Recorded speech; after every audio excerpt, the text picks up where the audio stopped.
سر خاک دیدی مهتاب چه هوایی بچه‌شو داشت. زیاد به خودش فشار نمی آورد. حواست بود. مامان چرا حرف نمیزنی مامان؟ خودت خواستی اینجا باشیم، تمومش میکنی.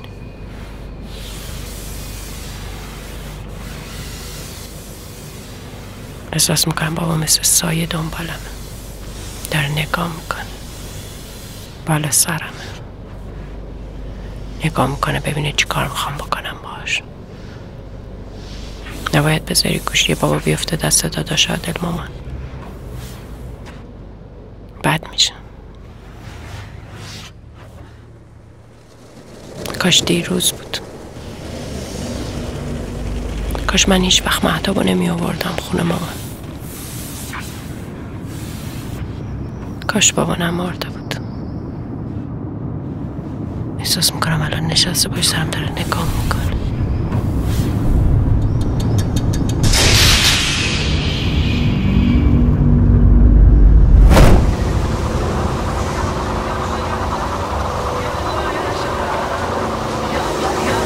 کجا؟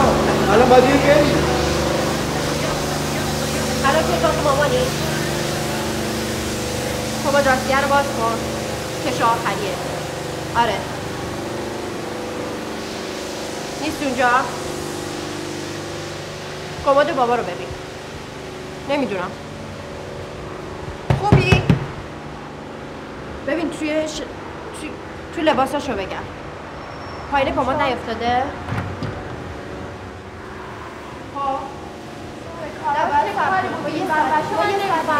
مامان دیگه میشتاتیش که آره من حالم خوبی کنید تا ماشین بشورید. آره با یه ساعت دیگه مامان میگه صبر کنید تا من بیام. اگه من دارم با مامان حرف میزنم میگه صبر کنید باید یه ساعت دیگه بیام. ما نمیتونیم بله آقا بابا باشیم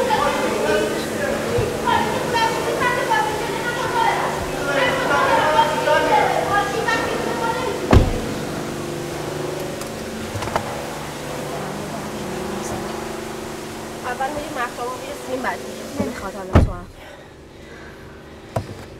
میری خونه یه دوشی میگیری استراحت میکنی. این چند روزم کلی زحمت کشید. تعارف ندارم با شما که مجلس 3 و 7 نیا ول کن جواب ندی مامانو. گیر داده میگه عکسای بابا کجاست. هر چقدر میگم اون عکسش خوبه باز ول نمیکنه. خیلی بد باش حرف میزنی. اگه عادل بند کرده به این عکس من میگم آبروی بابای من با مجلس ختمش نمیره. ترک مو میزنه تو مجلس ختمش نمیره، با عکس روی اعلامیه‌اش میره. حالا این عکسی که الان هست مگه چشه؟ عکسای شمال انگار من رفتم باهاش شمال. این عکس چشه الان هست مگه؟ هیچیش نیست. ببین هیچیش نیست. خیلی هم عکس خوبیه، خیلی هم سرحال و شاد افتاده. خوبه که به من میگی؟ بابا همه همسن و سالش عکس پرسونالی میذارن تموم میشه میره به خدا. اینجا خیلی خوب افتاده. خواهیم برگردیم حالا یه وقت دیگه میایم کار. عکس رو کجا گذاشتی ماما؟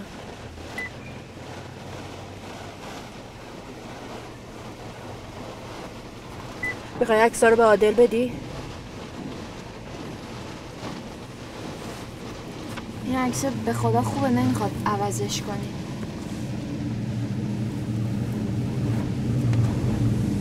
خدا بیامرز خیلی خوب افتادم تو این عکس.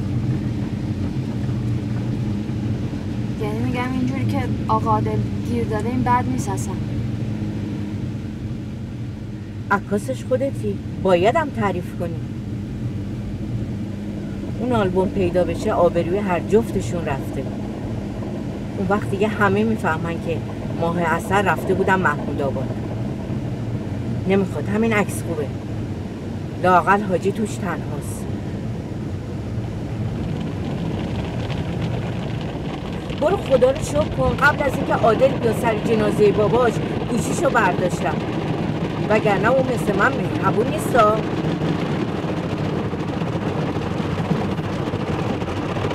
بدبخت این بچه پدر میخواست نه؟ اصلا ماجرا اینه که شما فکر زوره نزنیم زوره پای به خدا میگم زوره